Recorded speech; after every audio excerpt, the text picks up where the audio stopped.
All right, welcome back to Real Amigos. Good to see you all. Me and my main man, Ian Williams, are here to say what's up. What's up, everybody? Today is going to be incredible. We've got a lot of stuff to talk about. One of these things, I'm really excited. It's going to take a little bit of time, but it's going to be worth it. Yeah, the third thing we've got on the list, we're going to go over comparing Austin to other areas to see who is actually more expensive. Is it Austin or other places? I got my Real Broker shirt on. Ian's got his Real Broker shirt. We just got done with an event on Friday that we had almost 200 people to, Ian. Oh, yeah. It's crazy. It was perfect. It was exactly how I hoped it could have gone. Yes. Now we all live and work in different communities, right? Whatever you work, whatever you do, if you're in tech, you have your tech community, right? If you're, and work for hospitals, you have your hospital community. Ian and I work in real estate. So we have a real estate community. We put on a major event where we had all these people that came, learned AI tips, all this stuff. My brain is still hurting. We've been doing recaps all week. So we are ready for Real Amigos. But guess what's important? You want to know what's important, Ian? Of course I want to know what's important. What's important? It's important that Aaron is here. Hello, Aaron. Yeah. So, all right. So, Ian, big news hitting today. Core inflation went up to 3.7%. So this is not good news. I know I've tried to read all the articles that are out there, Ian, and they're trying to spin it. But there's something really glaring on the CPI report. Did you happen to take a look at it? You told me about it, but that's because you were on the hot sheet this morning. So I didn't get to see it, though. Share with the world. Yeah, so I was in the hot sheet today. Broke Agent Media had me fill in for their original speaker. So it was pretty cool stuff. Here is Actually, I don't even have the CPI numbers in front of me. Let me pull it up. So the CPI numbers came out. And so what that does is tells us where we are with inflation. And from there, the Fed is going to then figure out if they're going to raise rates or not. And this pretty much happens every single month. So Aaron is saying that he thinks that they're going to have 3 more rate hikes. Eric says, yeah, I finally caught the live one. You guys are awesome. Eric, thanks for joining. Yeah, Aaron, I don't disagree with you. I'll go through the CPI report a little bit here to show kind of what happened and what we saw, but it wasn't good.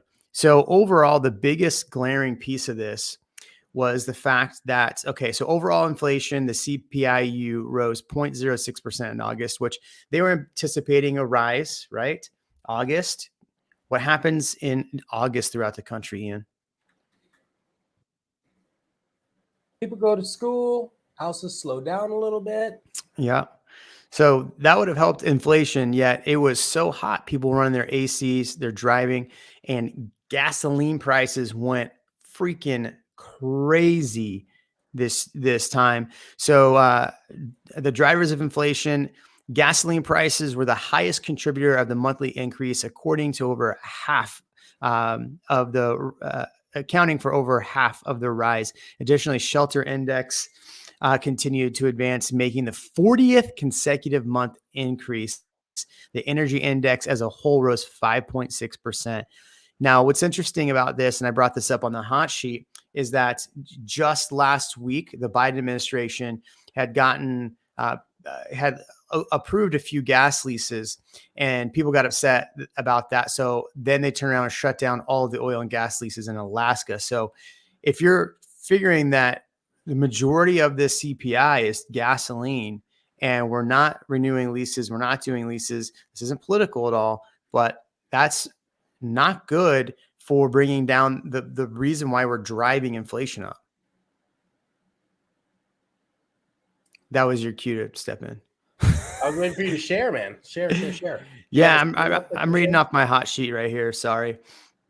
The other thing is core inflation. The index for all items less food and energy rose by 0.03% in August. The core inflation measure increased for categories like rent, motor vehicle insurance, Medicare, and personal care, while some, like lodging away from home, actually decreased. So we actually saw a decrease. People weren't traveling as much because gas was so expensive.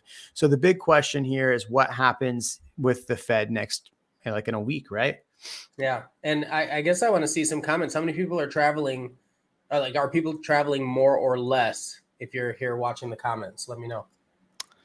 Yeah. And that was, so a lot of people are assuming that rates are going to be at 9%. And this is one of those things I was talking about on the hot sheet this morning is, I was speaking to a bunch of realtors, but I said, for everybody's clients that are looking to buy right now, and they're looking at 7.25 is the interest rate right now as of today.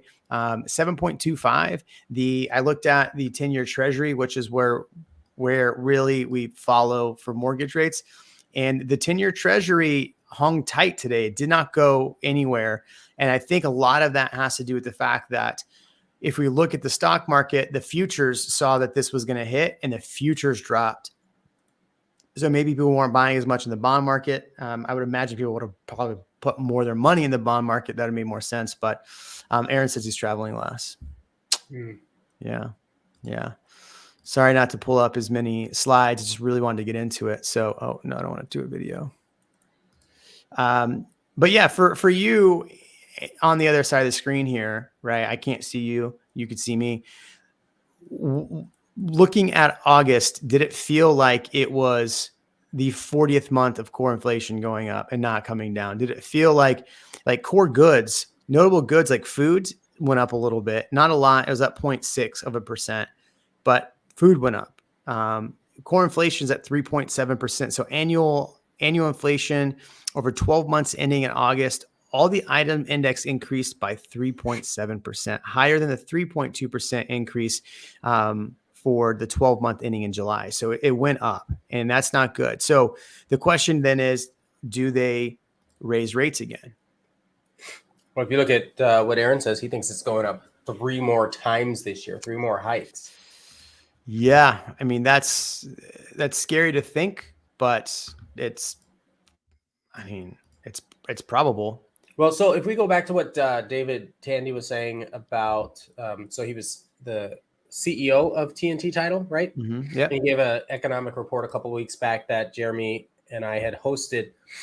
He was saying that some of these companies need to start shedding the fat when it comes to jobs. Have we seen anything like that happen in the last couple of weeks? I haven't seen a lot of layoffs, but we've been talking to people that have been laying off or, tightening the belt. A lot of realtors are tightening the belt as well. Yep. So before we talk about, I really want to get to that though, are they going to raise rates? Because there's some information there, and everybody's kind of, if rates go up, that means that we'll probably see more slowing, but nationally, we still don't have a lot of inventory. So it's just going to put more price pressure on people looking to buy. It would be great if rates came down. In fact, I felt like 3 weeks ago, we were looking at all of these reports saying that the end of the year was going to be 6%, 6.5%. All of these analytic companies, Black Knight, everybody was saying that rates are going to be down at 6.5%. And so I'm sitting over here going, yeah, I think they're going to be at 6.5%. That's consensus. But when you look at the fact that inflation was so bad last year that household income tumbled the most in 12 years, causing families severe economic pain, like, that ain't good, man. I got the article right here. It's not. Let me jump on this one. You know what I need? I need to hire somebody to sit behind the scenes and just open tabs for me. You know what I'm saying? That would be like, so here it is. So inflation was so bad last year that the real household income tumbled the most in 12 years, causing families severe economic pain. The median income last year was around $74,000 compared to $76,000 in 2021. Here's what's really important. The 2.3% drop in incomes, which was the most since 2010, marked the third straight annual decline, which has been a feature of past recessions like the global financial crisis, the dot-com bubble, and the downturn in the early 1990s. Last year, American families faced the largest annual increase in the cost of living adjacent in over 4 decades. Ian, I saw on Fox News, it's not Fox News this morning, on what is it, KView? KView, Fox 5 or KView, whatever, that this year or this month, going into fuel costs, that Austin Energy is going to raise rates again. Well, that's exciting. That's exactly what we want to hear. Exactly. Aaron says, don't let the rate stop you. Oh, he said that. Now, so just so I'm clear, that's Austin Energy, which is for homes in Austin proper. But if you're just outside in the suburb, there's a probability that you're in an deregulated zone. Do you think it'll still hit them? Yeah, I mean, it's going to hit them in some way or the other. If Austin Energy is raising their prices, everybody else is going to probably follow suit. I mean, like, you can't. Wouldn't it be nice if you had solar? That's what we were talking about earlier. Like, if you're going to be in the home, like Aaron was saying, for the next 13 years, this could be the time. I'm going to still continue to pass on solar. I don't think so. Let's see. Stop screen. I wonder if there's a faster way to do this, to go between slides. So again, in the comments from everybody that's still here, I want to hear from you. What are you seeing? Obviously, no other real estate agents are going to be coming on a live stream at 7 p.m. on a Wednesday telling you that, hey, core inflation is going up, which means potentially we could see more rate hikes. So is this, I mean, if you're looking at more rate hikes, do you buy now? Do you wait? Prices come down, but when do interest rates come down? Can you refi later? That's all the questions a lot of people ask us. So one of the headlines on here from Market Watch was something that it was like the highest in 14 months. And I think it was the CPI was the highest in 14 months. So for all the work that we've been trying to do with raising rates, it's not working. I mean, it's better. I mean, it's better than it was, but it's not working. It's funny. I was reading a few articles that were really hammering the Biden administration over this. And it was like notable. It was like CNBC. It was not, right-wing places, but they were hounding Bidenomics, saying Bidenomics is not working, and seeing the fact it was like, in Georgia, they announced that they're going to remove the gas tax because they have a gas tax in Georgia. They're going to temporarily remove it because gas prices are too high. Here's interesting too. Rents and housing make up shelter components of CPI and account for about 40% in the entire index. So rents didn't really go up. They went up about 0.02%. So rents are coming back up, probably to Aaron's point that he's probably going to make, that, that's why he's buying more investment properties.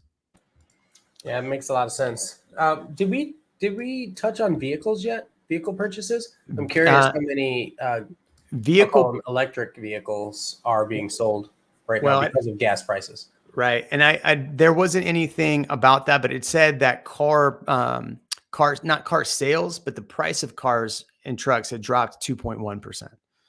So of the decreases, the only things that really decreased significantly were people's travel to destinations, so destination travel, and car prices. And so I made a joke on the hot sheet. I was like, who bought a car last year and is now regretting that? That was me.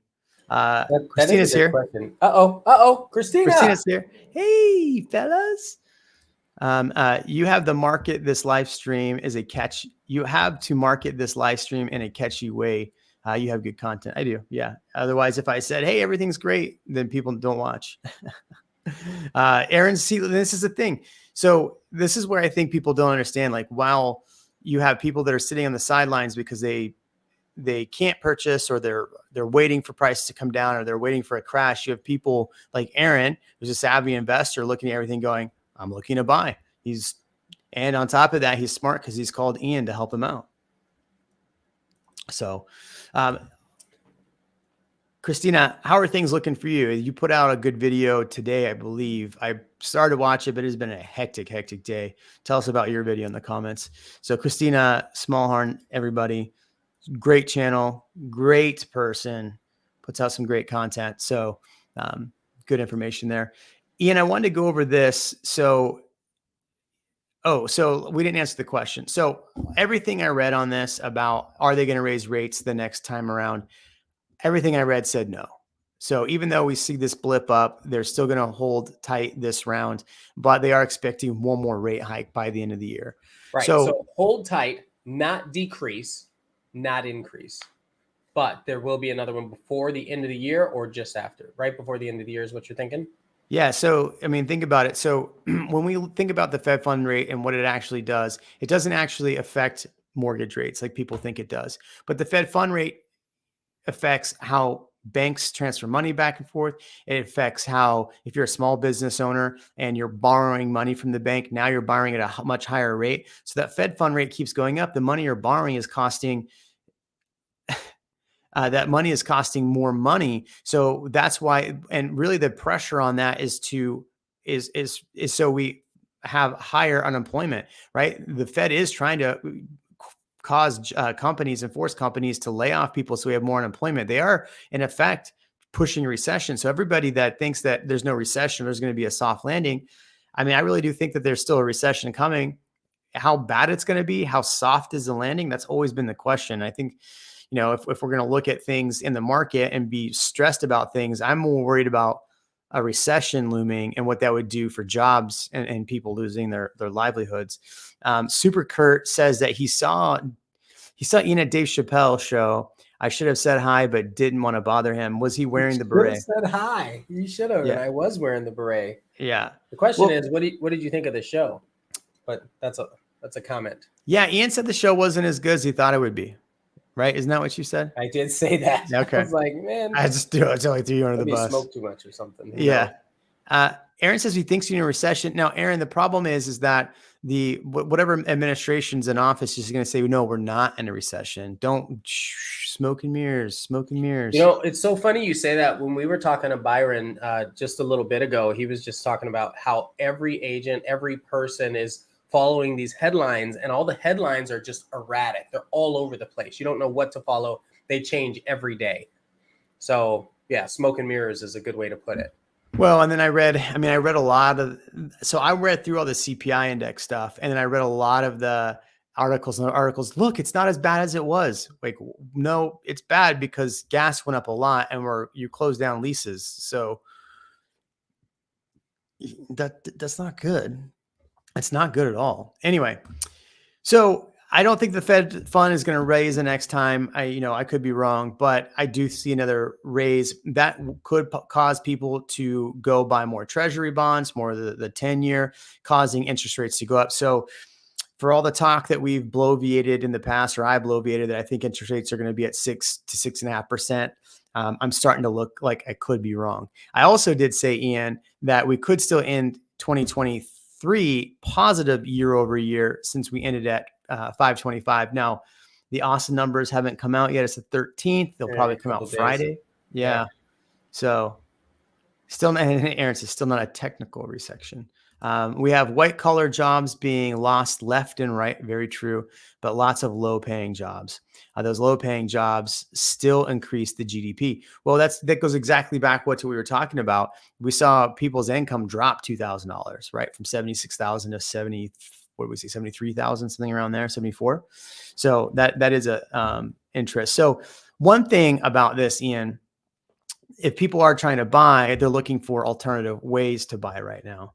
And one thing that's starting to creep up is a lot of people, in fact, people asked last week on the show was, can I do an assumable loan? Assumable, yes. So there's a real estate company out there that's starting to try to figure out assumable loans. And there's this article out by the Wall Street Journal. Oh, it's not going to let me open it because I put it in this tab. Give me a second. So I'm going to pull this article up. I was trying to find ways where it didn't have like the border on the top to show you other ways of buy. Aaron's looking at a 3-2-1 buy down. I think this is a pretty solid plan. You know what you're getting into. What a 3-2-1 buy down. Do you know what a 3-2-1 buy down is, Ian? You want to explain it while I pull up the article? Yeah, I guess the best way to explain it is that you're locking in the rate. You're locking in a mortgage rate, and it staggers downward, hoping that you're hoping that the mortgage rate is going to lower over time. That's what you're banking on. Then the question is, do we think that's going to happen? And I think everyone is leaning toward yes. So It's not good to do something like that if you think that the rate is going to creep up. Oh, I did that wrong. I'm losing it today, man. It's been a long day. We've done 3 interviews today, Ian? At least that. We've done a lot of podcasts today. Yeah. All right. That's the rich one, CPI one. Where did I lose it? You're looking for Rome. Yeah. The Rome Real Estate Group. Yeah, I have it here, but for some reason it is not. So 3-2-1 buy down is definitely a decent way to go. I have a 10-1 on one of my loans. So, but it just takes you back to whatever the market rate was at the end of it. Oh, here we go. I got it right here. Perfect. Okay. I had it there the whole time. And the important part is that on the third one, it should lock that rate in. But you also want to hope that you have a chance to refinance before then. Yeah. So Aaron says it lets me bet that in 3 years the rates will be lower. And he says, and it's adjusts up 1% for 299, 399, 499% interest rate. So I think that's a smart way to go. I've had quite a few clients that are doing that as well. Okay, let me present this. Come on now. Are you rich? All right. So here's what we're talking about. I had it right here. So a 3% mortgage rate is in a 7% world. This startup says it can do that. So this brokerage that's starting up basically wants to try to get people to do assumable loans. And so there's a lot of people that have mortgages right now that are 2.5%, 3%. But when you think about assumable loans are loans that are backed by government agencies. So FHA loans, VA loans. And so so what they're saying is that if you, a buyer, want to come in and get an assumable loan, we find an FHA property that has assumable loan, you come in, give the seller a little bit of money, they walk away from it, the bank then converts that loan over to you, and then boom. It all sounds really, really great and easy in theory. This article kind of breaks down why it may not be the best way to go. It says, in theory, the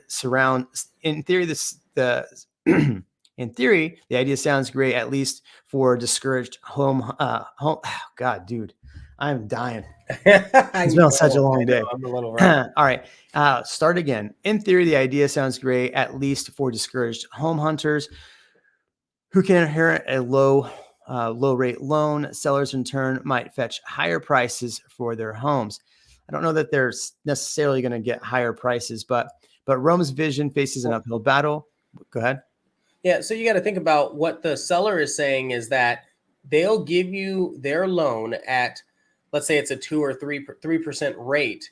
So that's what you're buying. So sellers think that they'd be able to charge you more, or you would pay more for the home because of that. Right. But you have to be careful because the amount of homes that can be assumed, so like VA is a great example. You can't just assume a VA loan unless you have VA eligibility yourself. Well, right? That, and then if you assume a VA loan, the person that just gave up the VA loan can't go get a new VA loan right after that. Correct. And unless it's within their limit, right? Yeah, and that's ridiculous. Yeah. Florida, I'm going to get to your thing in a second here.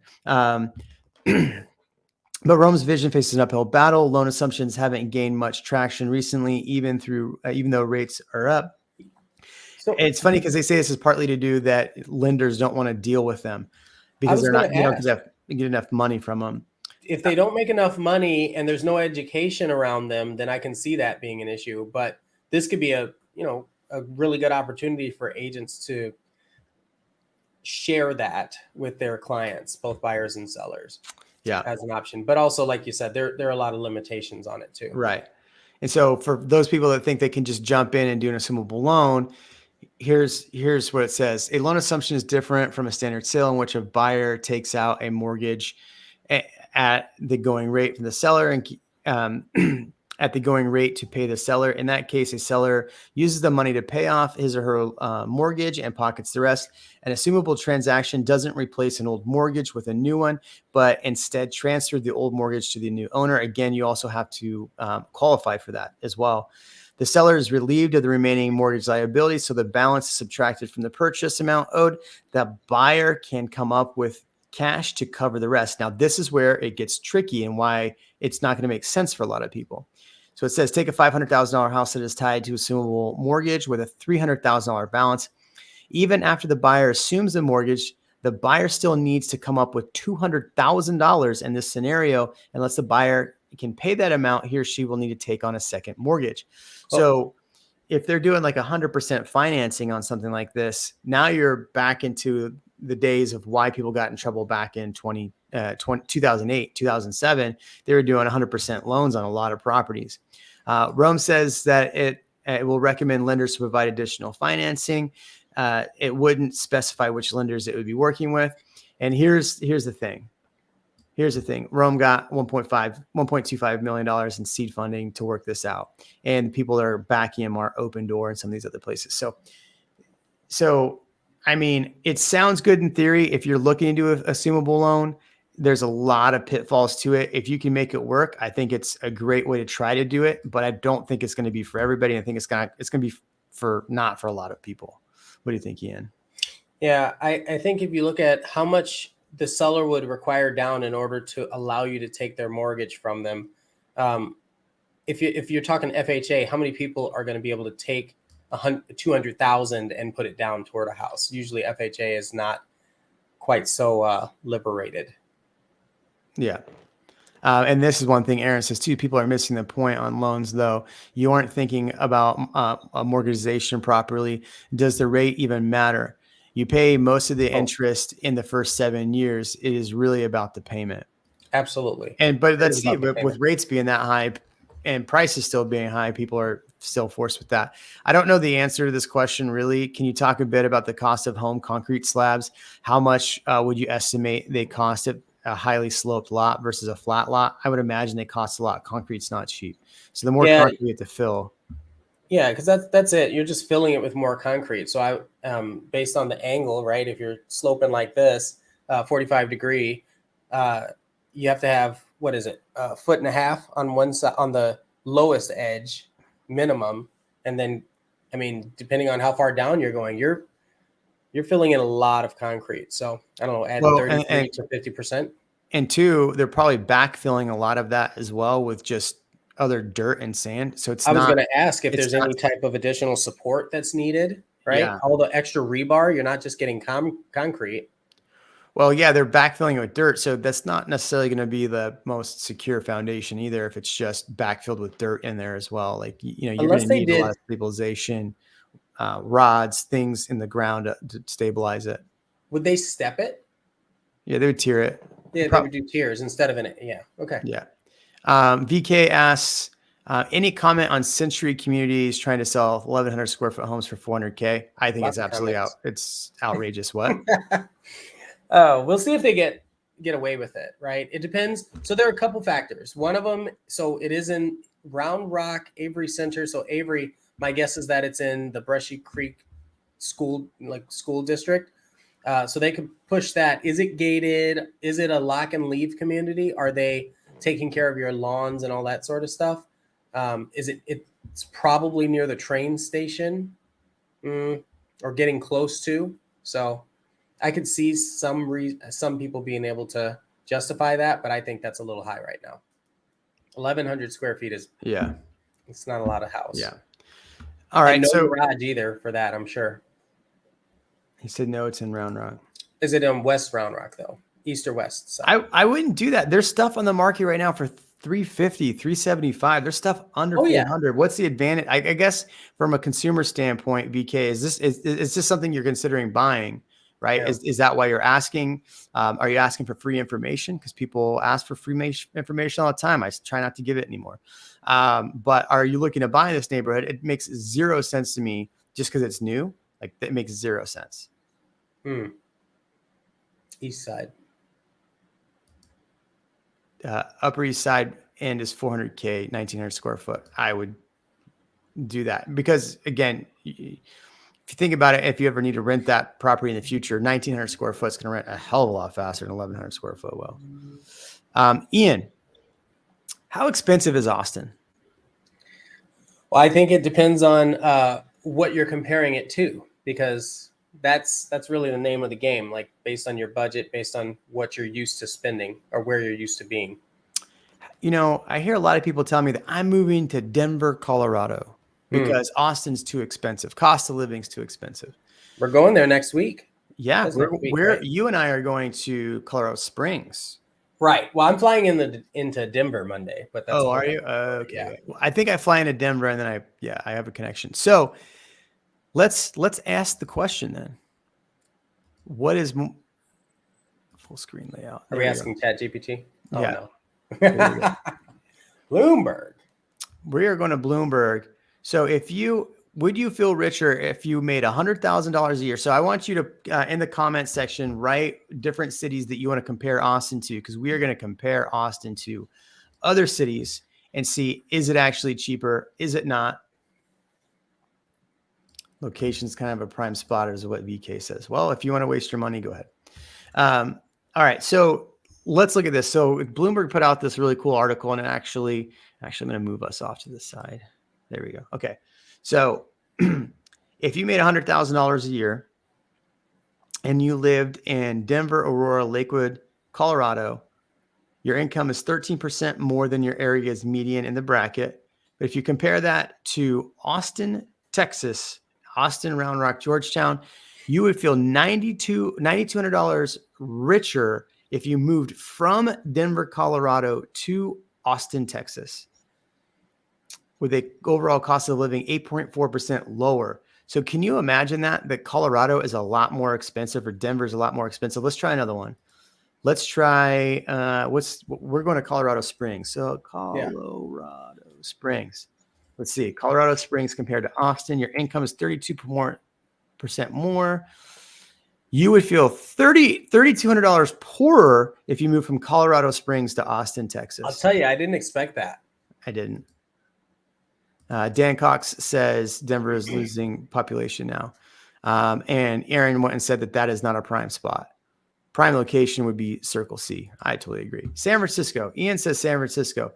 What if you lived in the San Francisco Bay Area and you were like still looking at Austin, Texas? Is it cheaper to live in Austin, you would be 15% less than the median, which means that you are if you made $100,000 a year, you'd be $19,800 richer moving from San Francisco to Austin Round Rock. Now, if you lived in San Francisco and you had a $2 million house, about a $2 million house in Austin, probably gonna be different. Can you do Austin versus Houston, Austin versus Dallas? Aaron, those are wonderful questions. The answer is yes, absolutely. Yes, we can. All right. So let's start with if you're going to move from Dallas to Austin. We could do this either way. It's just I already have Austin in the bottom. You would feel $3,900 richer if you moved from Dallas to Austin. Austin's cost of living is better than Dallas, Texas. Can you believe that or not? I love that. I love that for us. Because everybody that's talking about going to Dallas, it's cheaper. No, it is not, my friends. Now, I will put a disclaimer in there that they're talking about the Austin Round Rock MSA, not Austin proper versus Dallas. But they're also saying Dallas, Fort Worth, and Arlington, Texas. So let's try Houston for my good friend, Aaron. Whoa. Houston, Texas. I don't know what just happened there. Okay. Your income is 37.8% more than your area's median, and you would feel $300 poorer if you moved from Houston to Austin. Pretty impressive. How about San Antonio? Great question, Brandon G. I'm right there with you. Is San Antonio cheaper than Austin? The answer is heck yeah, it is. It's right over me. Oh, man. So, yeah, you would feel $3,600 poorer if you moved from San Antonio to Austin. Let's try it the reverse and see if it's. You realize that's not that much of a difference. Well, I mean, right? Between San Antonio and Austin? Yeah. It's not that bad, but like that is $3,600 you wouldn't have in your pocket. I mean, that's that's a month of gas if you have a big truck. Yeah. Yeah, about roughly the same thing. You would feel $3,700 richer if you moved from Austin. Dan Cox says, yeah, this can't be right. Houston is like dirt cheap. I think if you go 2 hours out of the main city and your tax rate, your property tax rate isn't 4%, then maybe. Brandon says, I think I'll stay in San Antonio. I don't feel like feeling poor. I'm with you, bro. because of Houston, food and real estate is way cheaper. Yeah, but you also have hurricanes there. Yeah. So insurance is more. And you got to live in Houston. Yeah. So your gas prices are probably higher. Your insurance is higher. Those are important. And then your property tax rate's probably higher. San Diego, Chula Vista to here's a good one. San Diego, Chula. I moved from Chula Vista. I love Chula Vista. It's nice. $19,000 richer if you moved from San Diego to San Antonio. Let's do Austin. I have clients, Ian. That moved from San Antonio or moved from San Diego. Yeah. Why is it not pulling up Austin? The reason why people feel like Austin is, or that why Houston is cheaper is because it feels cheaper. It looks cheaper. Yeah. Everything about it is cheaper. So you would be $15,000 richer if you moved from San Diego, Chula Vista to Austin. This is based on 100,000. If I move this to a lower amount, I'm sure it would feel different. Dan says RE is definitely cheaper, practically giving it away. I don't know. Did you know right now you can get homes in Jarrell, right, which is just north of the Round Rock Georgetown border for $270,000? Yeah, and we're talking like 4-bedroom houses, good sizes. So I don't know about this Houston business, and it's not as, you won't have to drive as far as you do in Houston for the time you amount of time you'd have to wait in traffic. Mm-hmm. You would feel $4,500 poorer, Ian, if you move from Nashville to Austin. That's impressive. Yeah. There's like one thing to do in Nashville. I mean, what is it? The hot chicken? Yeah. Yep. Eat. It's a Aaron says it takes. Look. Yep. Yeah, Aaron says it takes 2 hours to get from Houston to Houston. That's exactly it. We did the Bay Area. Let's do Los Angeles. This is why everybody's still leaving Los Angeles for Austin. I have clients right now. Now, you want to talk about low cost of living, El Paso. Great real estate, low cost of living, nothing to do.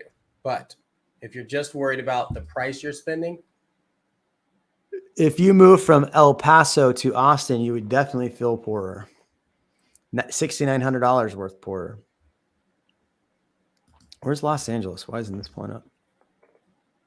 Why isn't Los Angeles pulling up? Oh, here we go. Found it. yeah, the Nerd Wallet one's good too. Oh, so you would feel. It's crazy that you would feel $13,000 richer moving from LA, Long Beach, Anaheim to Austin. Yet it was 19,000, or maybe it was 19,000 for San Antonio. I forgot. I feel like the Nerd Wallet one is better. Okay.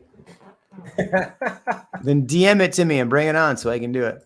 All right, let's see. Let's do another one. Let's do, where people should be moving instead of Texas is Oklahoma. So let's look at Tulsa. Oh, I don't know about all that. You'd feel $8,000 poorer if you move from Tulsa to Austin. So it's cheaper in Tulsa. How about that? What about New York? You know, we've got to do an event in Broken Bow here soon, right? We have one coming up? No, we need to do one. Oh. You would feel just as rich if you moved from LA or New York to Austin. 14,600. That's crazy. That's crazy. Who's all's in the chats? What up, Dan Cox? Good to see you, Brandon. We got throw us another one. Come on, we're not gonna. Do you have any in Canada? Canada. I put Toronto. Calgary, no. Toronto. And if not that, then we've got Atlanta. We've got Raleigh, North Carolina. I don't even know how to spell Raleigh. I always spell it wrong. R-A-L-E-I. R-A-L or E-L? Yep. E-L. R-A-L. Jesus Christ. One more time. R-A-L. E-I-G-H? Yeah. I can never spell that city. It's all good. So you would feel $17,000 richer if you moved from New York to New Jersey. Wait. No. What the hell? Oh, yeah. Sorry. I did that wrong. My bad. Let's put that back to Austin. Yeah. Where are we talking? Raleigh. R-A-L-I-E. Oh. Yeah. There you go. So if you, wow, yeah. So Raleigh, I'm gonna go see Will Draper and buy a house over there, just to rent out. Somebody was telling me, Byron Lazine from our event was saying that the best untapped market that he thinks is still Charlotte. I don't know about that. You would feel $2,400 cheaper if you move from Raleigh, Curry to Austin, Round Rock. There you go. To answer Aaron's question, it's when Reventure moved there. Yeah, Reventure made Dallas more expensive. So if you're upset that it got more expensive, it's because Reventure went there and started renting instead of buying properties, and he's giving people financial advice. Pretty poor financial advice. But all right, give us another one. Come on. Where's the comments tonight? Everybody's dying tonight. I said Atlanta, Georgia. Is everybody hungover from football? What the heck is going on? Who's your team? Aaron, who's your team? I want to hear. It's Wednesday night. Atlanta. Yeah, Atlanta, Georgia to Austin, Texas. You would feel $900 poorer if you move from Atlanta to Austin. That's not bad. That's really close. Man. I could buy the Dallas stats. It's always been snooty. I gotta start using that word more, snooty. Aaron's a Texans fan. Did they win or lose? I can't remember. I don't have any Texan players on my fantasy team. Ian, how did your fantasy team? We're in a league together this year. I don't want to talk about that. Oh, you lost? Yeah. Oh, my bad. Sorry. Didn't mean to rub salt in the wound. Talking about football, who's going to win the Super Bowl this year? I'm I want willing to bet everybody it's not the to Texans. I want everybody to write in the comments right now who you think is going to win the Super Bowl. And I'm going to write who I think will not win the Cowboys. Oh, that's a good one. Madison, Wisconsin. I'm going there January. 49ers. Aaron, thank you. I'm a Niner fan. All right. Would you say Madison, Wisconsin? Yeah, that's a really good it's a good comparison to Austin. M-A-D or M-A-D? There we go. Got it. So Madison to Austin. You would feel $3,300 poorer moving from Madison to Austin on the same $100,000. That's all right. Our weather's better. So what's the deal? Who's the girl that we had on? Was it Iowa or Idaho? And she was like, "It's booming." Oh man, do we have an Idaho girl on? It was either Iowa or Idaho, and it's like Boise. It was Boise. Oh, Boise. Yeah, no, you're right. We had a Boise person on. Yeah. Boise, you would be $6,100 poorer if you move from Boise to Austin. That one sounds pretty interesting, just because of how excited she was to live in the Midwest. Remember Anchorman, the Middle East? To live in the Middle East. It was so funny. Such a good movie. So bad on the second one. I did a hot sheet, right? And today, and Byron runs it. And so I go, today on the hot sheet, CPI numbers come out. We're going to go through them. Today is September 13th. I'm Byron Lazine. The hot sheet starts now. That's good. That's good. Oh, Dan, we can't do Salt Lake City. I'm not allowed there. There's like 3 of me. You can't do Salt Lake City. Do it anyway. Salt Lake City. Why can't you do Salt Lake City? Wow. You would be $3,800 poorer if you move from Salt Lake City to Austin, Texas. I went to Salt Lake. It was fine. Like it was very snow colored there. Well, that's my point, right? Do you remember when Paris Hilton went around the country and tried to act poor? Yeah. No. What? Yeah. You don't remember that? No. Did you watch that? Like, was that a show? No, dude, I didn't watch that, but apparently Aaron did. Aaron's looking at reruns. Yeah. What's the Nicole Richie was the girl she did with it. All right, let's pick another one. What about New Jersey? I have a lot of New Jersey. No, people. that one came up with the New York one. Oh, it did. So there's the DC area. Baltimore. There's Boston. Let's do Baltimore real quick. You would be richer if you moved from Baltimore to Austin. $5,000. Look at that. What was the one you just said? Boston. Boston, yeah. That's our friends from Boston. What? You would be $9,700 richer moving from Boston with the same income. The annual costs less than $4,300. I thought we did Seattle. Or I know I put Seattle up, but that one needs to be up there. Seattle. Portland and Seattle. Ooh, before I show you, I want you to guess in the comments right now. Do you think, what's the range? Okay, number one, do you think that Seattle is going to be cheaper or more expensive than Austin? And second, tiebreaker goes the closest number to it. We're going to do Seattle in a minute. I want the comments to feed. We'll do Seattle in a second because everybody compares Seattle and Austin together. Yeah. What about Bakersfield, California, the armpit of California? I definitely think Seattle's going to be a little more. Look at that. Bakersfield would be a better move to move from Bakersfield to Austin. And Bakersfield is a pile of not anything nice. What about Fresno? Yeah, Chicago is obviously one we need to do. I can't see the comments. Are they throwing stuff in there for Seattle? Yeah, there's a few. Okay, good. You would feel $1,600 richer. Dude, we need to do a full video. Bring all the Fresnoians here. I'm just kidding. Fresnoians. Put Chicago in there. Let's see what we get. Fresdenites.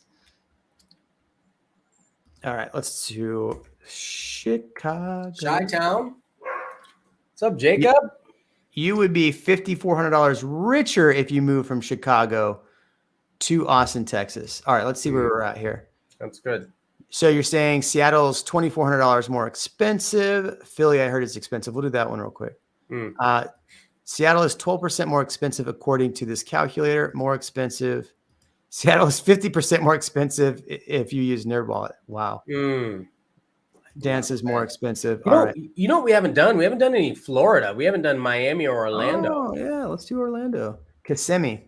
I went to Kissimmee once. It was great. You'd be $200 poorer if you move from Orlando to Austin. Okay. Okay. So What about that gives Miami? us some context right there. Maine is not Miami, but Miami, you would be $9,900 richer if you move from Miami. Oh, here's another good one. Let's see if it'll let me pull it up. Boca Raton. Boca Raton. Look at that though. Like everybody moving. I'm going to move to Miami. It's so much cheaper. $10,000 richer staying here. That's like Starbucks every day. And you don't have to get a Brazilian butt lift there or here. You don't have to, but it's highly recommended. What were we just saying? Baton Rouge, not Baton Rouge. Boca Raton. Could do that while if Kristina's still here. Boca Raton. No, I don't think it's gonna pull it. Naples. Oh yeah, Naples is a good one. I saw John Daly smoking a cigar. Smoking a cigarette in his Bugatti in Naples when I was there. You'd be richer if you stayed in Austin instead of moving to Naples. I actually want to move to Naples. I liked Naples. It was nice. Really? I liked Naples. It was fun. Oh. Let's see, Florida. Where else? Gainesville. Dan, you're probably right. I doubt that it would include the insurance rates. Yeah, that's the thing. Everybody was crying about insurance when I was there, so it made me not want to move to Florida. Yeah, we did Atlanta already. Atlanta was close. Yeah, it was close. Punta Gorda, Florida. Where am I going? I'm going to Florida. Puerto Rico. Is that in there? Is it?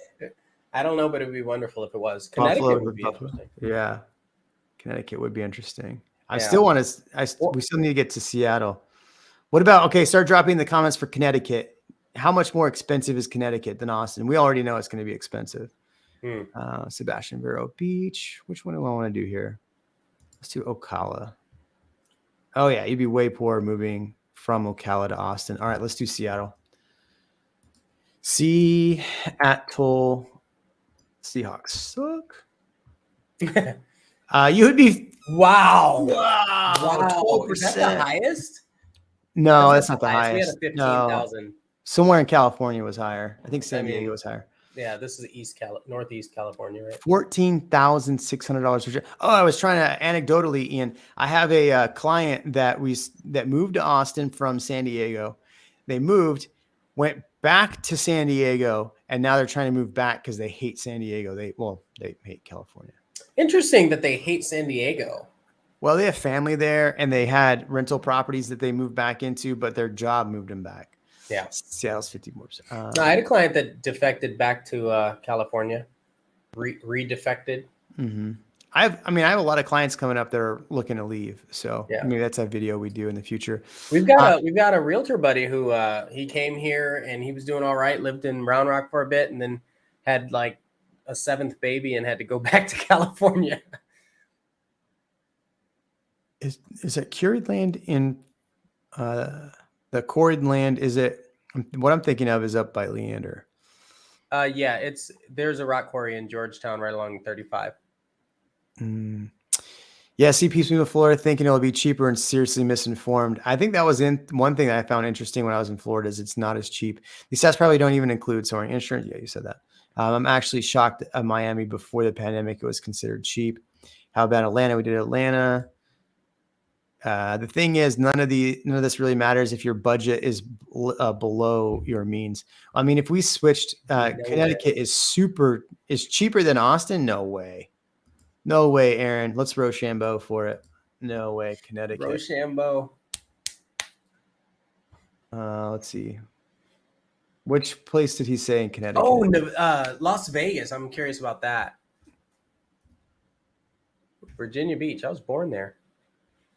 I bet Las Vegas is cheaper. Nobody cares. Yeah, but it's you'd be poor.